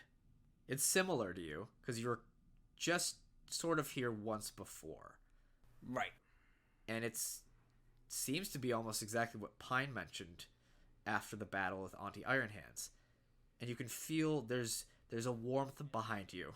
Yeah, also what, why am I blanking on her name? Basically, the grandma, The gray lady, gray lady. Yeah, Gray Lady. Yeah. Yeah, because we had that conversation. Yeah, so as you turn around to where this light is coming, you see before you a silvery thread that's just in this void, goes off and tapers, and it's just there in front of you glowing. It's exactly how Pine described it to you. This sort of, basically, thread of magic. What do you do? Well, he's just like thinking back. It's like, huh. So this is what you saw. Well, I know good things come from it, so, because I still have a mission to fulfill. But I also have more of the world to see. Because I know that's what he wants from me the most. Grab it. Grab it. The light shines over you. Pine, as you are having this shadowy, silvery sort of fight over Alex's body, you watch as Alex's body literally erupts in the same silvery flames as you both are surrounding Father Preston with this silvery fire. Reverse Oreo. Oh god. So haven't they done that? I think Probably. they have. Alex, Okay. you have regained all your health, all of your spell slots. You also find yourself instantly attuned to the star amulet, the star opal amulet In my hand. in your hand. So you can use its abilities, which I will tell you what they are, All right. as you just sort of instinctually know, as you instantly attune to it.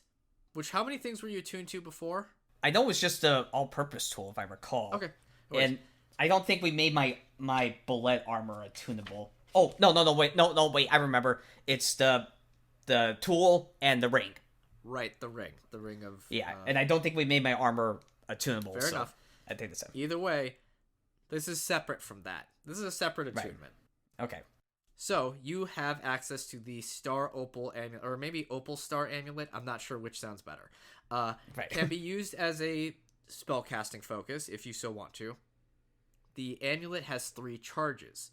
When you cast a spell from 1st to 5th level, so if you cast a spell from that range, you can expend one of the charges to boost that spell's effect as if you had cast it using one higher spell slot. You can only do it like once. You can't like use all 3 to boost it even higher. Okay. And this amulet regains 1 charge daily at dawn. Okay? Hang on. That's a lot of information. Recharge 1 point daily. Okay, 3 charges. Yep, 3 charges. When you and I guess cast 1st through 5th level spell. If you cast, so when you cast one of your spells, eventually 1st through 5th level, you can then expend one of the charges to essentially cast it at as if you had cast at a higher level. So if you cast a 1st level spell, you can expend a charge to have the effect of a 2nd level spell on it, or a 2nd level spell at 3rd level. Okay. So, and also, all of your rolls +1. Okay. Would that add to my all-purpose tool? Mm-hmm. So technically, for my spells to be +2. Yeah. Okay. So, all right. You're back up. You are in your full armored. It is like radiating this silvery, fiery energy as you see, and then Father Preston's eyes like are wide with terror and says, "No, what are you?" Alex, it's your turn. Well, after he says it, it was like, that's a good question. Even I don't know. But I think I'm gonna attach, like, the amulet to my chest, like, become part of my armor. It's like, but I think you're right.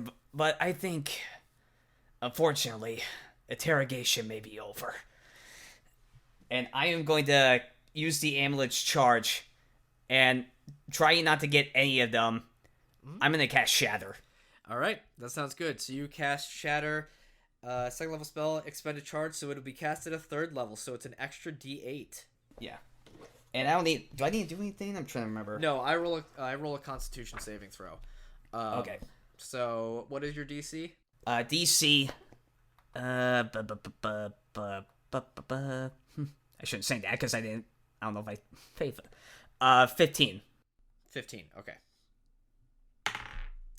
That is an 11 plus 6, so Father Preston does save, so he will take half the damage. But roll your 3d8 for me. Okay. Where's my D8? There it is. Ooh, okay. 6 plus 7 and then 3. So 16 points, so 8. 8 points of damage? 8 points, so...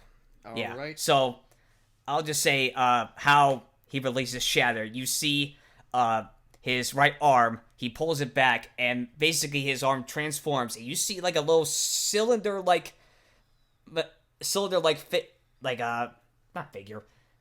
device come out of his shoulder, and it presses out, and then right when he like does a punch action, the piston goes Very big I like it. yes. That's my shatter. All right.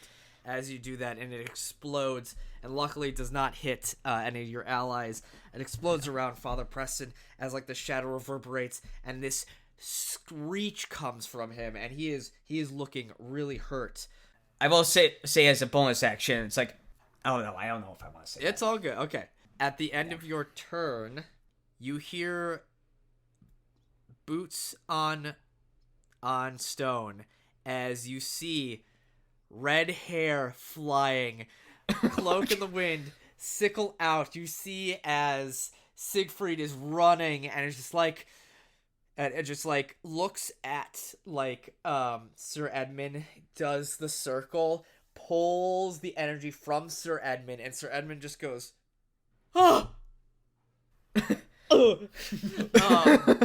As he gets knocked unconscious with the magic dispelled, and now Siegfried, the heir to the Green Duchy, is here, and you watch as Father Preston's eyes go wide and turns around. It's like, no!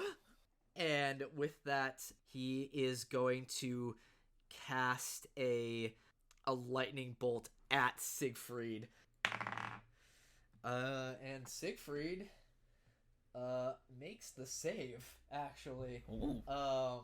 And you watch. So I'm just gonna roll this damage real quick. 1, 2, 3, 4, 5, 6, 7, 8, 9, 10, 11, 12, 13, 14, 15, 16, 17, 18, 19, 20, 21, 22, 23, 24. So 24 points lightning damage shot out at Sig, but you watch as Sig takes the blade and sort of like is able to sort of hook the lightning and like duck it a little bit, so it shoots over his body, but then you watch as the lightning envelops into his sickle as he casts absorb elements to reduce even more of the damage. So he only takes 6 points of lightning damage, and Siegfried gets up and is like ready to go, and it's just like his sickle is shining with moonlight and this electric energy. Pine, it's your turn. Does he keep concentration on my sword? No. Okay. Not anymore. Right. That's fine. Because I think absorb elements is concentration. I think it's concentration. Yeah, so. But with that, Pine will probably... He's going to do two attacks. Uh-huh. Going to continue to attack without remorse. That is a 16 to hit. That's a hit. And then that's a 23 to hit as well. Yeah, both those hit. Okay. This is going to be a lot of damage. Okay. I hope. Could have been better. Well, yeah, maybe. 28 points of slashing and cold damage. Let me just real quick. You said 28? Yes. Alrighty. And then as the bonus action, Pine will just command Dispy without even saying anything, just a wave to have him rush over and attack Father Preston as well. Alright, you take 8. Oh, that's right. And you take 20 points of necrotic damage as these shadows burst out from him and stabbing into you over and over. All right. Okay. Are you still up? Okay. He's still up. I'm still up. So Dispy is going to come over and do a couple attacks as well. That's a 16. That's a hit. And then a 23. 23 is also a hit. Dispy hits. So that's going to be... All right. Oof. That's going to be 18 points of slashing, or of bludgeoning and piercing. 18 points of bludgeoning and piercing. Yep. All right. Dispy takes 7, 8, 9, 10, 11, 12. 12 points of shadow damage. No, okay. Shadow damage. Or necrotic, sorry. Yeah. That's a new thing. It's Father Preston's turn, and Father Preston is going to... God, what is he going to do here? He's just barely up. He's so close, guys. He's going to cast one last lightning bolt. Or no, he's He's out of those. He's gonna inflict wounds on you, Alex. Okay. Because you're right there, and he's just getting battered and bruised. That's a natural 20. Ooh. Oh, Well, jeez. He's potentially going down with a big fight. So, Well, if he's gonna play like that, 1, 2, I might 7, just 13 points of necrotic damage as he stabs at you. Okay. And that I rolled so many ones. That's the end of his turn. Alex, your turn. What do you want to do? Let me just see. I'm thinking about doing Shatter again, but I want to be sure. I mean, you've got all sorts of spells that you're Right. You have magic missiles, which automatically hits. I think you've got like Scorching Ray. Huh? You got stuff. Actually, I don't have Scorching Ray. Oh, you don't?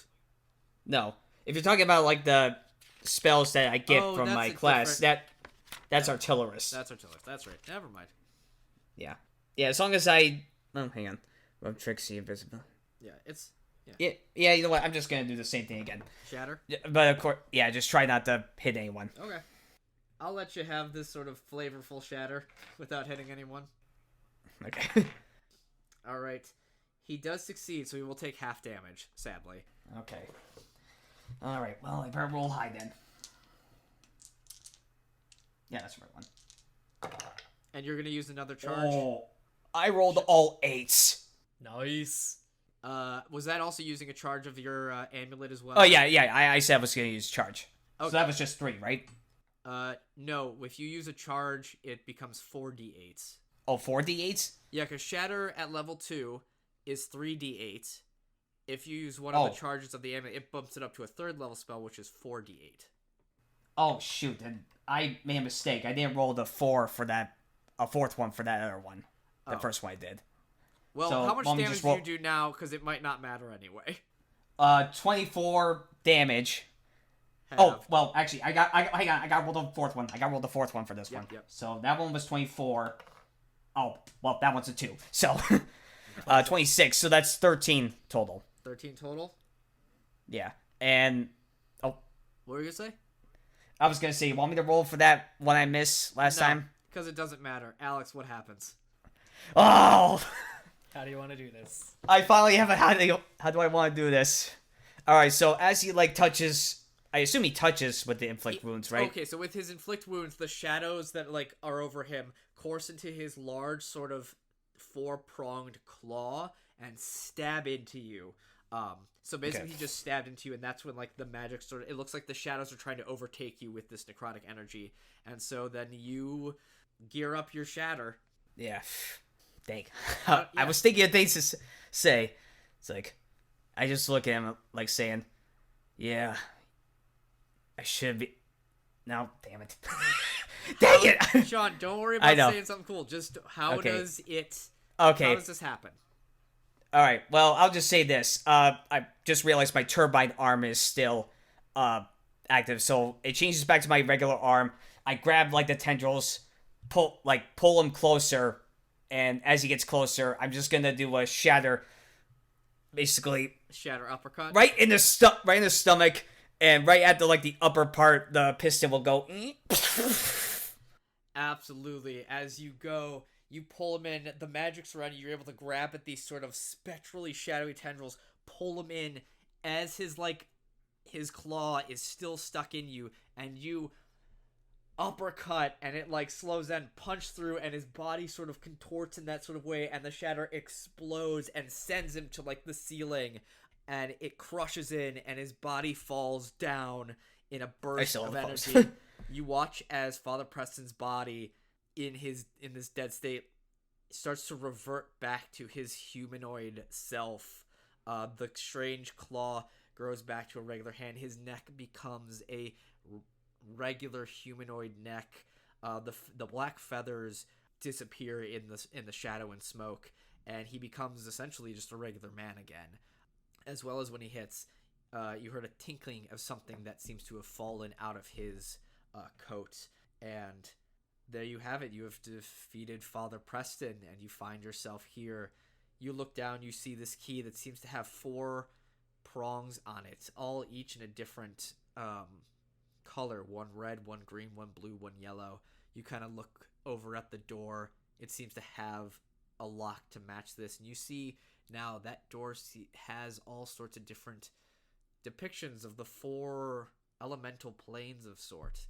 You aren't sure as to why, but you know in this moment that the Green Duchy is saved thanks to your efforts.